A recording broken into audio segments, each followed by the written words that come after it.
Hello and welcome to Some of My Friends Read Comics. We've got Vince. To infinity and beyond. We've got Chris. We have to kill half the co-hosts of this podcast right now. and I'm Kia. Hello, everybody. Today we are reading. Oh, we're back out in space. We're doing some Infinity stuff. Space. Infinity Gauntlet. Woo! Yeah, the final frontier to Infinity and the frontiers beyond.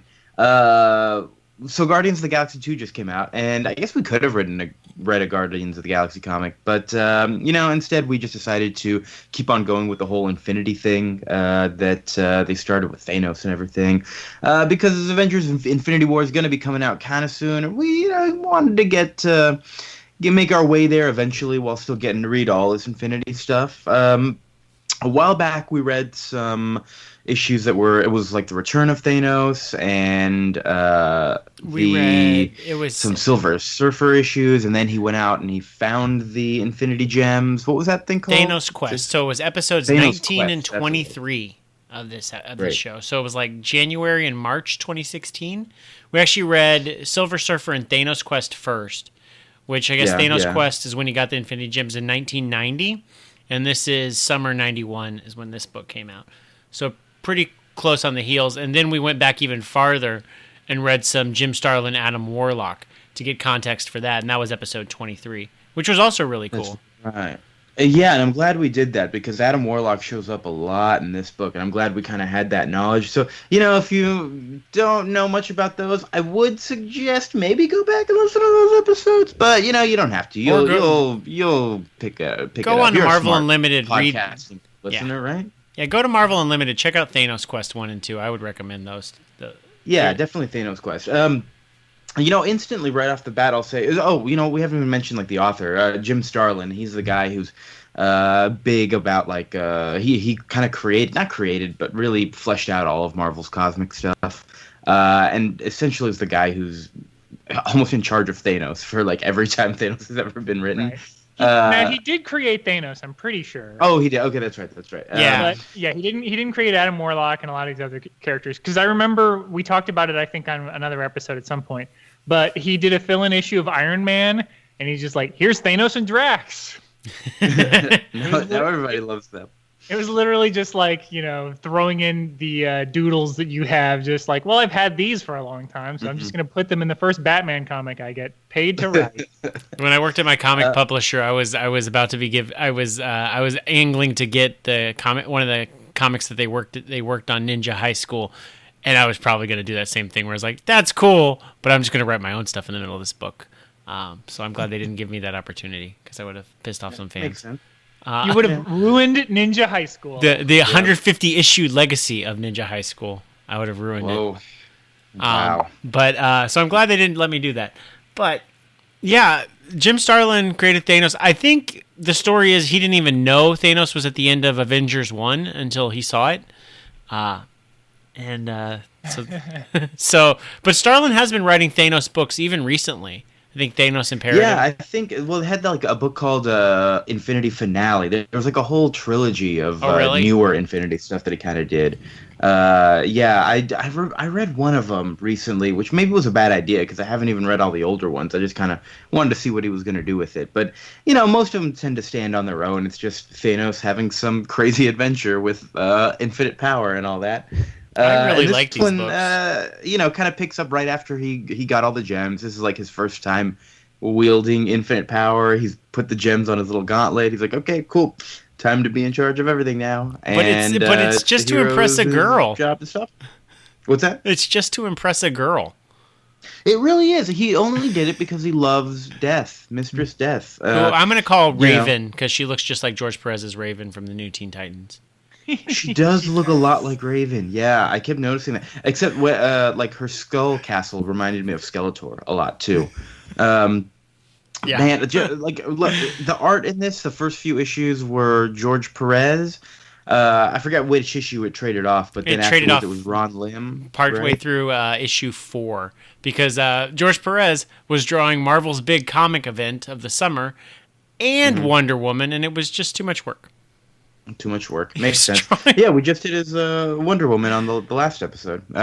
Anyways, I think both artists are great. It wasn't like a noticeable drop off for me when it changed because it was like filled with trippy art throughout, and I will not stop gushing about the art. I think Lim, because it was like, oh, that's cool, that's cool.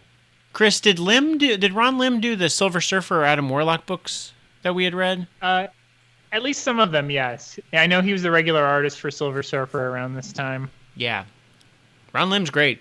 George Perez is great in this book, and I loved the Jim. I love the Jim Starlin space, the way that they just color space with like the black with kind of like the way they do the white stars behind it. It's just a really cool background effect that I don't see in other comics, and you probably definitely wouldn't see today. Oh yeah, definitely not. I just really love it. Anyway, so let's get into the meat of this book. So Thanos has all this power, and he says, "Okay, I'm going to start, doing things my way." Makes half of the world's population disappear. No, half of the not universe. just the world. The universe. That's right. Half of the universe's population disappears. For pretty much no reason other than because he can. Mistress Death asked him to do that. I think even in Thanos Quest that was why he got all the Infinity Gems to begin with. That's right. She just wants dead people because there's more people alive now than have ever died or something like that. Yeah, but she still won't talk to him. That's all he wanted. She never talks to him. She never talks to him. Because first it was like, she's too powerful. She's so much more important than you. Why would she talk to you? And now that he's got the Infinity Gauntlet, well, geez, you're so much more powerful than her. Why would she talk to you? Oh my god! And it's great. He doesn't have that right. It's great because like his assistant is Mephisto, Satan. Yeah. Not even number one in this world, which I really dig. And like he kind of is manipulating and speaking on behalf of Mistress Death for him.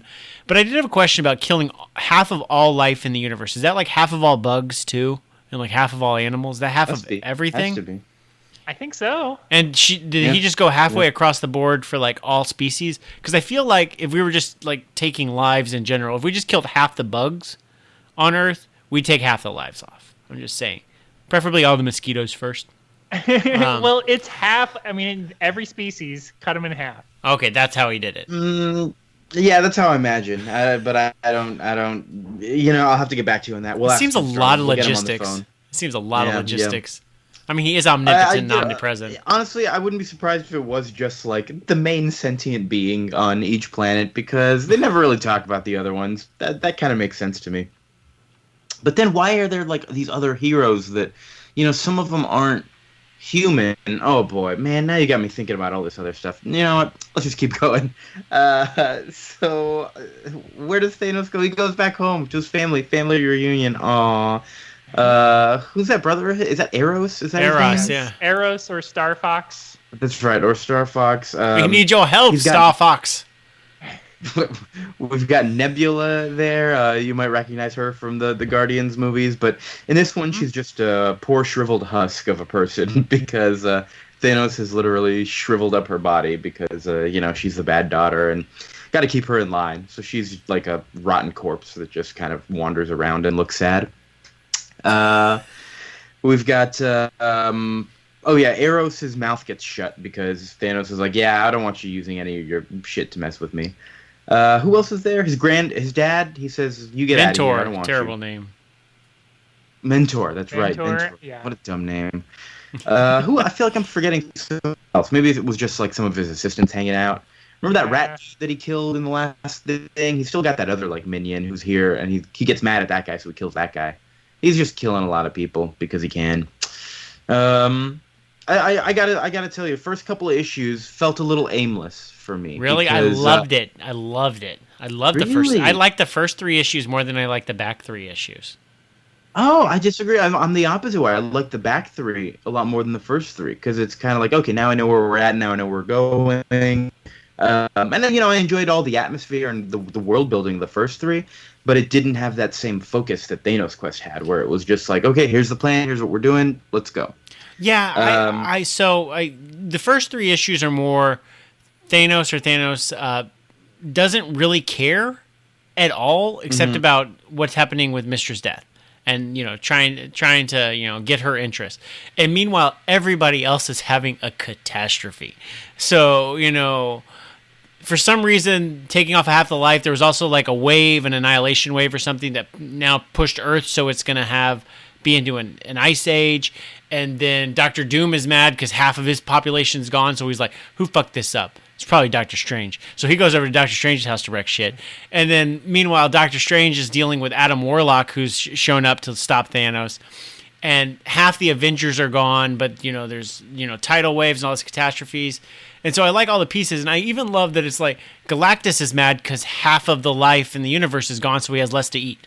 So Galactus is pissed. I just like that it's just spiraled out, and it feels like a great Marvel event that, like, oh, we could have so many miniseries here, just exploring. I see that. Yeah, 2010 Marvel would have so many miniseries. Yeah. See, that's why I didn't like it as much, because I would just be like, much rather prefer, like, okay, if I want to read about Galactus being sad, I will go read his thing. It kind of felt like I was just getting one page of everybody. Yeah. And it didn't feel like any of them were super fleshed out, and I was left not caring about any of them. Oh, see, I was thinking of the potential of the story that I didn't have to read. Sure. That makes sense. I can see your opinion. I do really like, and it's the same kind of ethos that is, I think, the saving grace of a not so good movie like Avengers 2. That like Black Widow and these other heroes are like trying to like help people, even though like half the planet is gone and the Earth is off its axis and there's like tidal waves everywhere. But like they're still helping people like one at a time. Like it's nice that there's that commitment to like being a hero, which I don't think we'd see even a few years later in the 90s. Like that would stop being cool. Mm-hmm. Yeah. And I love it all. I love the Avengers are like, well, we should probably go stop Thanos. And it's like, let's start a team. And Doctor Doom's like, we need a leader. I'll be the leader. And I'm like, read the room, Doctor Doom. Like, nobody likes you. Like, you're not going to be the leader of this. He's literally like the only villain in this room of heroes. They're not, And Iron Man at one point finally gets pissed off at him. Like, you're just gonna like do this for your own personal gain, man. And Iron Man, geez, calm down, man. And Doctor Doom and even Doctor Doom's like, that's probably true. Like, yeah, his line is something like, "That's my way." That's my way. Yeah. You're not wrong, buddy. You're not wrong. And I love how they just gave. I don't know why they didn't just kick him out right then. I don't know. And then they gave like a page of like, here's all the heroes that have disappeared. So don't even look for the Fantastic Four or Luke Cage or Hawkeye because they ain't in this book. Yeah, don't worry. We don't need them. They're not around. Yeah, I feel like that was an excuse. I'm not even sure if George Perez drew all that or if that was like old material that he had drawn. Yeah. But it's just a chance for him to have like 40 character sheets just thrown into the book. Mm-hmm. Mm-hmm. Hulk is around at this point, pretty much wearing like Luke Cage's old Power Man costume, but dyed dark purple. Yeah, because it's got like the deep low real cut tight V fitting on it. Weird. It's an Andre. Is that Andre the Giant's like wrestling outfit? It looks. Oh, it does kind of have that look to it. Yeah, with those. I don't know, man. This Hulk. I don't like this iteration of the Hulk. Man. Like, and then he's him. Smart. I always like the smart Hulk because he's able to be an actual protagonist. But and smart Hulk and Wolverine go out for a smoke on the roof, and they're like, "I know we fought each other a lot, and you actually started as one of my villains, but I think you're cool, Wolverine." And Wolverine's like, "I think you're cool too, Hulk." And then Adam Warlock's like, all these guys are pussies. They ain't gonna kill Thanos if it comes to it. You guys need to kill him. And Thor and Hulk and Wolverine are like, we'll do it. We're cool. We'll do it. Yeah, no problem. There was one point we also had Drax is in this book. He at this point kind of looked very different than he does now. He was green with like this real purpley kind of cloak. And at one point, I feel like the colors were messed up, and so Hulk and Drax were like twins, both wearing the same shade of purple with the same shade of green. And now I kind of want to feel like a Drax and Hulk team up kind of thing. I think it'd be fun. Yeah, they do kind of look like brothers in this comic. Yeah, they really do. So they all reunite, like everyone gets united together. All these heroes, everyone who's left, basically. Doctor Strange trusts Adam Warlock, even though he kind of doesn't know exactly who he is because they shared some psychic bond. Yeah, and he's like, oh, damn, cool. All right, that's a plot device. It's like, why would Doctor Strange trust Adam Warlock? Psychic bond. Move on. Let's move. Honestly, anytime they're like, how are we going to get from here to there? They just draw something cool on stage, and it's like, okay, cool, great, we're done. On stage. I'm in theater. about. They draw something cool in a panel, and then it's like, yeah, it's cool. Comic books are a play. So this makes me wonder though, how they would possibly do the movie. Because I remember people saying that Doctor Strange and Adam Warlock were like a big deal if they ever end up doing the, Infinity War, Infinity Gauntlet, for the movie. Yeah. And so I'm like, okay, well, they got Doctor Strange on the table. But is Warlock in Guardians 2? There's a tease about it. Yes, kind of. Okay. Yeah, there's still... I mean, I thought there was supposed to be a tease about it at the end of Guardians 1 as well, with that egg thing that we saw the Collector had. Yeah, and so now I'm like, okay, well, now which is it? So, who knows? Maybe it's neither. Maybe they're going to do it a totally different way. So I think it's going to be because Vision in the Marvel Cinematic Universe has like one of those Infinity Gems powering him. I think he's just basically going to be the Adam Warlock type character. Ah, that makes sense. Oh, that makes sense. Yeah. Because everybody this whole book is like, you're so cold, Adam Warlock. How come you don't even care? Oh yeah, that makes sense, and that is the Vision. That could happen. That could happen. Yeah, it's probably easier than trying to explain what an Adam Warlock is, because that can be a little difficult. I mean, we had to read like 4 issues of Adam Warlock, which were great. Except I don't think we need to add his little dwarf friend Pip into this. Well, okay, so here's what I gotta say. Here was the most confusing thing for me, especially with the first issue. A lot of times when it jumps scenes, it'll like switch a narrator or something like that and not be particularly clear about it. And I was like, oh wait, okay, who are these people now? But there are these 3 humans who like get in a car crash, but then they start shape-shifting later, and one of them turns out to be Pip the Troll, and it's like... Oh, is that what happened? Because I thought they just dropped those people like hotcakes. Is that what happened? They turned into Pip the Troll? Yeah, that's what happened. And Gamora was the 3rd one of them, and she disappears. Yeah. But it all felt so disconnected from the main book and like inessential. It really feels like Jim Starlin was like, "Oh, I gotta find something for Pip the Troll to do," and so he felt had to write it. I mean, he's seeding. I mean, because the spin out of this is they do another Infinity story the next year, but they also have Warlock and the Infinity Watch, which Pip the Troll and Gamora are members of. Sure. But it just didn't flow. It didn't fit well into the context of this story right here. It was like, what am I reading? I had no idea for long. I had to go back and like go through that. Like, okay, wait a minute. What? Yeah, it didn't work for me. There is a lot, and what I like about it, because we haven't even mentioned Quasar and his tiny little story. But I like that there's so many of these stories, and you're like, oh, like this is gonna have a big payoff, and they're just like, no. Well, Quasar, I think, was probably the best of all those sort of like, oh, here's a quick little vignette, because we kind of keep following Quasar a little bit here and there. He's just such a nobody, and yeah, at the end when he finally goes to face with Thanos, it's just like, no, complete failure. Sorry, man, get out of here. Yeah, that was really nice. I think that's why I really liked the back half a lot more. You get to see all these people finally like do their thing. It's everything we've been waiting for. And I really like the way that he divides it up, where issue 4 is all of the sort of regular superheroes going up against him, and then failing and pretty much dying. Like everybody dies. Well, because I love the end of issue 3. Because the end of issue 3 is like, rah, rah, rah, we're going to take on Thanos. And there's Adam Warlock's narration over it. It's like, they're just a diversion. They're sacrificial lambs for this. Like, they're sacrifices so I can do my shit. Like, that's how this is going to go down. Silver Surfer is with him. He's like, hey, shouldn't I be over there helping them? He's like, nah, you don't want to be over there, dude. Just, I'll tell you what to do. I was like, this is really cool. Like, all the chess pieces are in place. This is going to be badass when everybody just goes and gets slaughtered. And because issue 4 is... everybody at least gets like 1 page. Like Spider-Man gets a page to fight him, and Wolverine gets a page to get jobbed out, and everybody loses, and you're like, it's cool. Like it's a Marvel event, and it's great. That's why like, okay, great, yeah.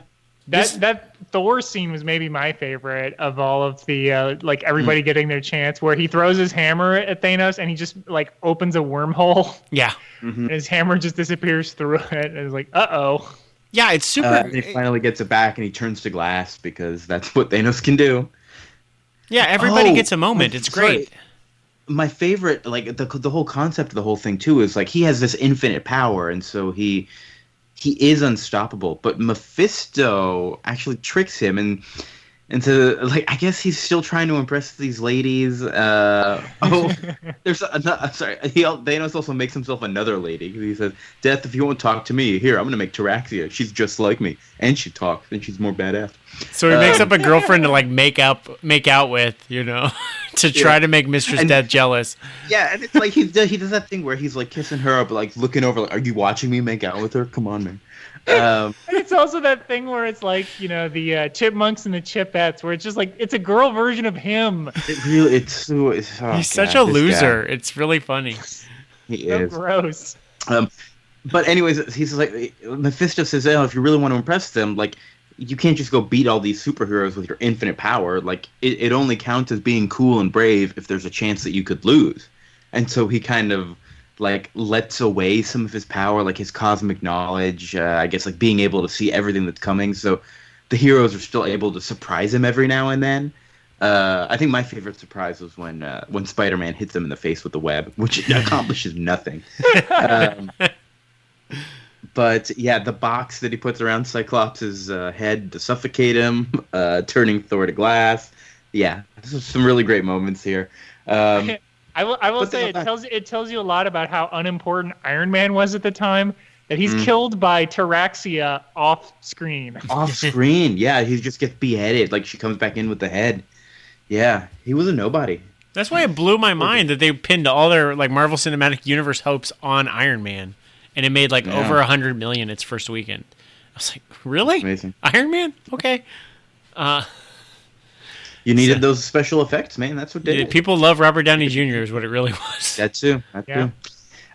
So that was issue 4. Issue 5 is all about the cosmic entities that are mad at him coming into fight, which is like, this is when you're like, oh my god, now shit's really gonna go crazy, because like everybody is here. You've got some of the people who we talked about in the last Infinity episodes. We had like Chaos and Order. We have are they Eternals or Celestials? Yeah, a few Celestials, yeah. They're like that. They have this big page where they're introducing everyone.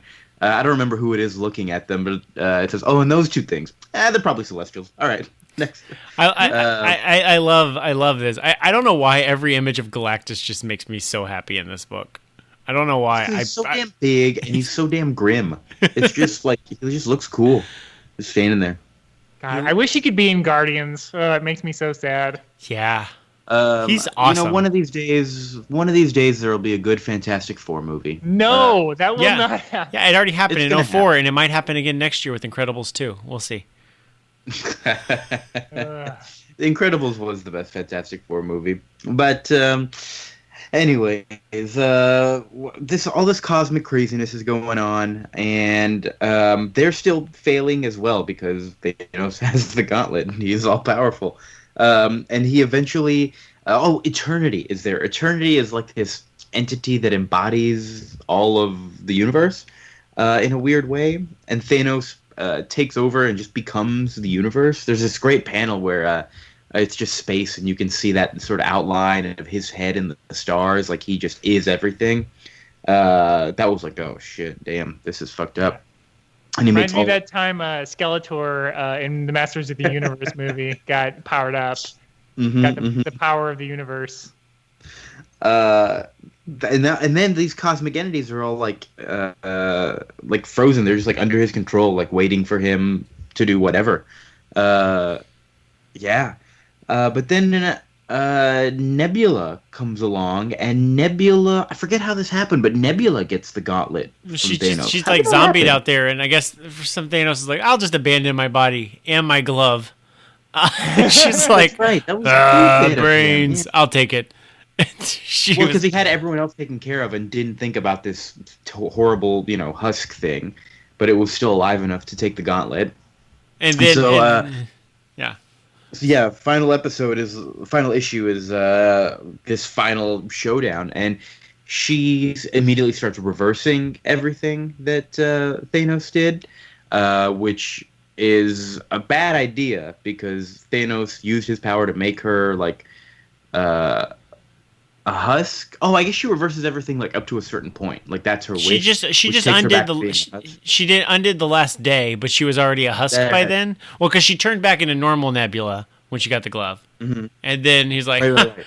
and then she just falls over because she's a husk again, and then Adam But then Warlock's she like like takes yoink. control of it and then Yeah, gets she back. does. Like, She does recover because she's still got yeah. the glove, but it's pretty funny. Yeah, that was one of my favorite moments. And then like a few other like back and forth things. And finally, she loses the gauntlet because I feel like this was another one of these like let's just show a crazy panel. I don't remember exactly how she lost the gauntlet. It was some like Doctor Strange doing something with his magic. Oh wait, no, she stopped that. I think it was just a cool panel. I was flipping through it trying to figure this out. I don't know how. Anyways, Thanos gets the gauntlet. No, Thanos doesn't get No. it. Everyone's fighting over it. Everyone is fighting over it. And Adam Warlock finally gets the gauntlet. Writes everything. Everything is good. Everything is fine. And he sends Thanos to like this. It's not really like a prison plan or anything. He's just kind of like alone on a farm with a scarecrow. He doesn't have his costume or anything. He looks totally different. Sends him to live next to Alex Jones on the prison planet. Yep. That's it. Just yeah. He brings Pip and Gamora and who was that other person? Or was it just the two of them? Anyways, he talks to them. They're like, "Hey, how was your adventure? Oh, cool. How about you? All right, pretty good." He asks Doctor Strange, like, tell everybody I'm going to be a good god. And then he's yeah, like, yeah. You know, like that doesn't. I mean, you did just almost let us all die. You know. Yeah, but I mean, fixed it, don't I worry. was thinking about if I had the Infinity Gauntlet. Like, I'm like, I think I'm a good person, but like every time I get mad politically with people, I'm like, I could just make them disappear. I probably could. You know, like I think I would probably do it like 2 or 3 times before I'm like, I probably shouldn't do that. You know, like I'd get overwhelmed. You know what I'm saying? So I shouldn't. You can do it like a temporary disappear, like a ban from reality. Oh, for can I being a just shit send them to a different for like line? a day? Yeah. Okay. Yeah. Just for like a day. Okay. Yeah, and you can breathe up there, but you're like abandoned on the moon. I'll put them on a different I don't know. planet. I'll put them on a different planet, so they're not dead. They're just not here.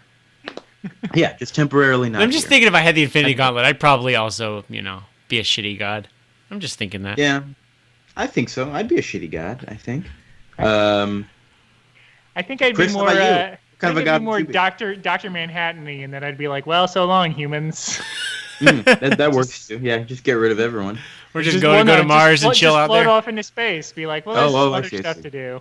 Yeah. Yeah, Like, I don't have time to see what Twitter is up to today. Mm-hmm. I'm God. God, could you imagine? I bet if I was a god, I could tweet like as many characters as I wanted. That'd be cool. You could tweet even 146 characters. Even whoa, okay, as many as I wanted. I wasn't thinking that high, man. That's crazy talk. But then, like, people would like pray to you, and you'd be like, "Nah, that'd get annoying." That's true. You would know when they're like actually trying to get in touch with you, wouldn't you? Yeah, I would. Would it be constant? Like Yeah. like a pager thing? Yeah. You get a Like- little beep, and I got jeez. Yeah, I would be an absentee god if I got the Infinity Gauntlet Yeah. easily. Yeah, I assume that's why the seraphim and cherubim and those guys. That was like God was like, y'all handle some of this. I'm not going to do the day to day as much. That's a good. That makes sense to me. He should have made little infinity minions, Infiniminions. Well, Ooh, I that's mean, Minity.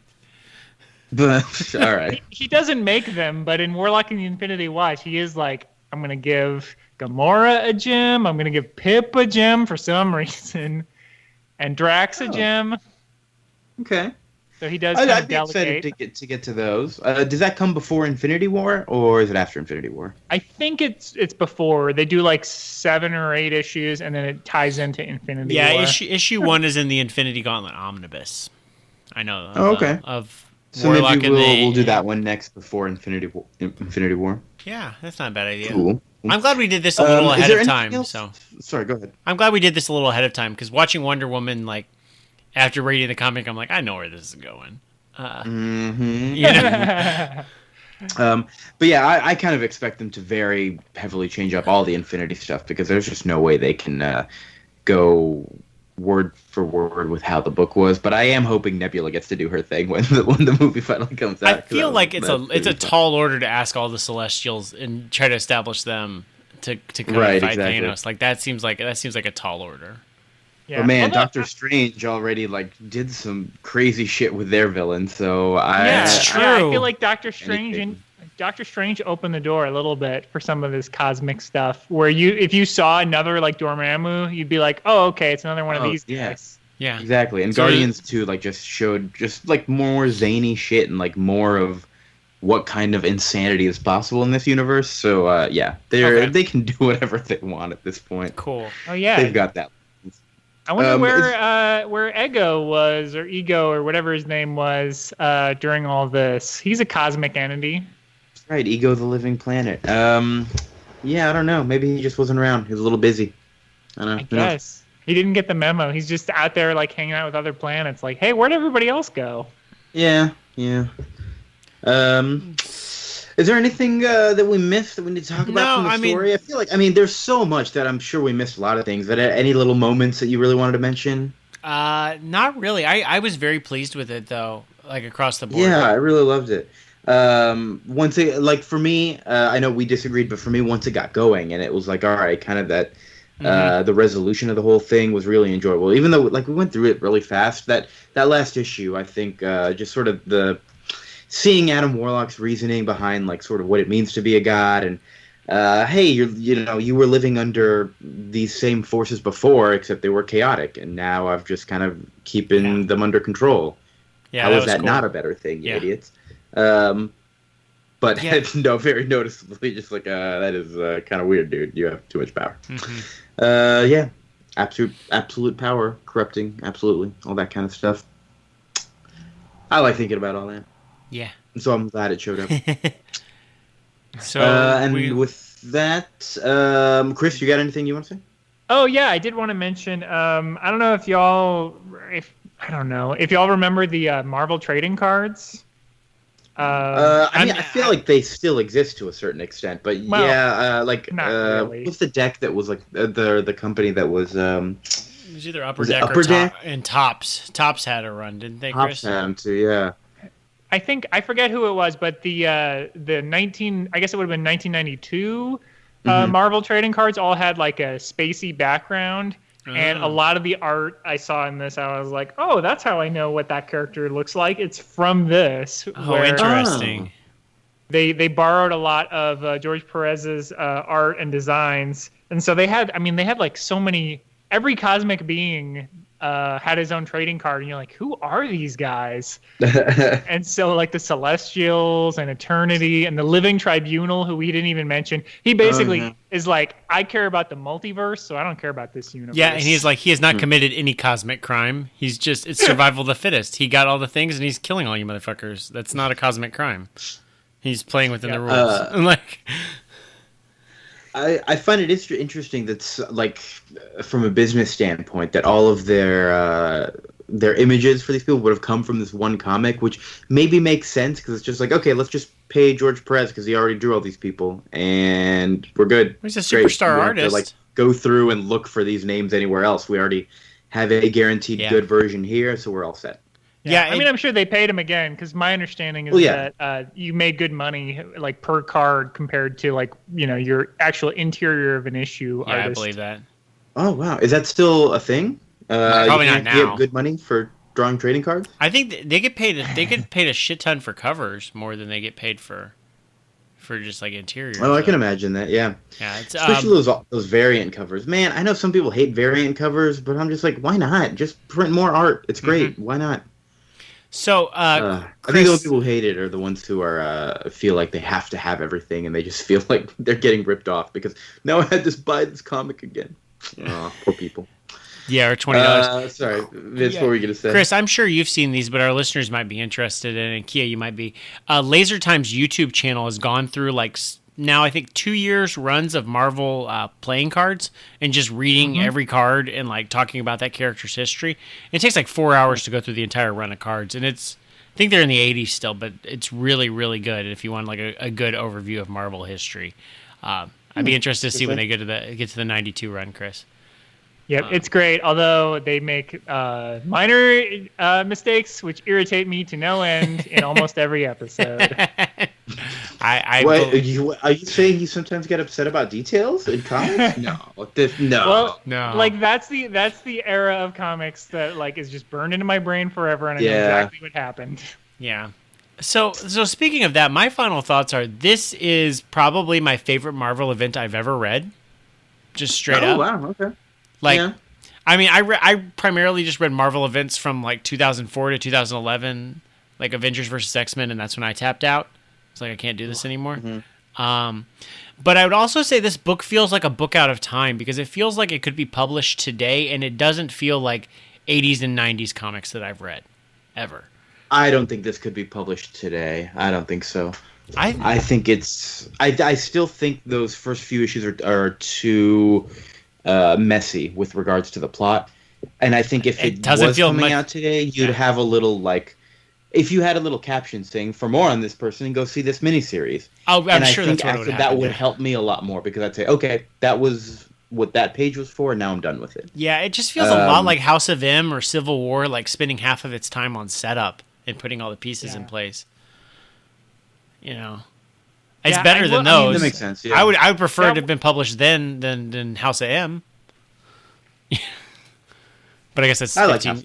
That's 15 years ago now. So, I mean that issue, the issue where Thanos just fights all the heroes, even though it doesn't. I mean, because they tell you the issue before, like this is all a distraction. It doesn't matter.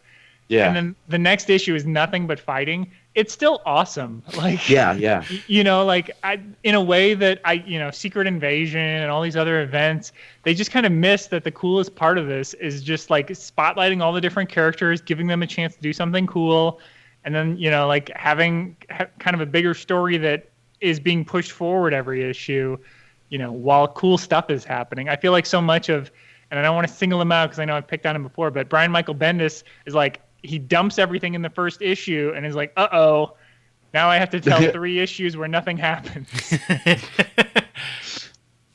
Yeah, and then I'll tell the final issue in past tense with narration. Yeah, the final issue, it already happened. Ugh. I really like this. I don't know what you guys' final thoughts are on this book. Oh, I really loved it. I didn't enjoy it quite as much as the last stuff that we've read, but it's still amazing. And I think, definitely worth reading. And I'm excited to get into the rest of the Infinity stuff. Yeah, I like Thanos Quest a little more than this. I would agree. Yeah. I mean, we haven't talked about the art that much other than saying it's good. I think Perez's work here fits him better than Wonder Woman did because he's just drawing so many characters, and I feel like that's where he really shines, is like the details in having 25 characters on the page without it just being a mess. He's really good at that. It works really well. I feel like every single issue of this had like 20 pages that would make great posters. And I'm not even exaggerating. I was flipping through like, oh my god, that'd be a great poster. It's like, holy shit, like that's, oh my god. Yeah, I know. Whoa. And just over and over and over again. So if you're just the type of person who flips through and looks at the pictures, this is one of the best ones to just do that with, because those pictures are good. And so with that, I feel like we've said everything there is to say on the topic of the Infinity Gauntlet. So eventually, join us again. We'll keep going through probably Adam Warlock in the Infinity Watch, and then into Infinity War. But for next time, we are going to be doing some Spider-Man stuff. We're going to be going back to some classic origins. How about one of his all-time greatest villains, Venom? Vince, who did they say is going to play Venom in Tom Hardy in some movie if it ever comes out? Tom Hardy is going to be playing Venom in a Sony universe, Spider-Man universe that's not tied to the Marvel MCU. So it won't have Spider-Man. A Venom movie with Tom Hardy that has nothing to do with Spider-Man. I don't think this is going to happen. They said this. They said they were going to do a Venom movie with the Andrew Garfield universe, and it never came together. So I'll believe it when I see it. So join us for the next time. We're going to do Amazing Spider-Man number 298 to 300, which is the origin of Tom Hardy. So join us for that. With Todd McFarlane art. Todd McFarlane. All right, we did Batman Year 2. The art for like one or. That's Batman. Right. That's right. I wouldn't say that's like classic Todd McFarlane stuff. So maybe his Spider-Man seems to be very well loved. We'll see what we get into with that. Yeah. And who wrote these? I think it's David Michelin who wrote Demon in a Bottle for Iron Man. Oh yeah, that Iron Man alcoholism story. Cool. Yeah, I'm excited because I've been just reading, or there's an Image documentary I think on Hulu or Netflix that's supposed to be pretty good, and it's all about Todd McFarlane realizing like, oh, I'm making Marvel a shit ton of money by creating Venom. I should probably go make my own money somewhere else. So yeah, and he did. Mm-hmm. So and he did. All right. So join us for that. Other than that, thank you so much for listening. Vince, thank you. You're welcome. Chris, thank you. You're also welcome. Kia, thank me. That's when you guys say that you... No, I don't know. We already said you're welcome. You're supposed to go, you're welcome.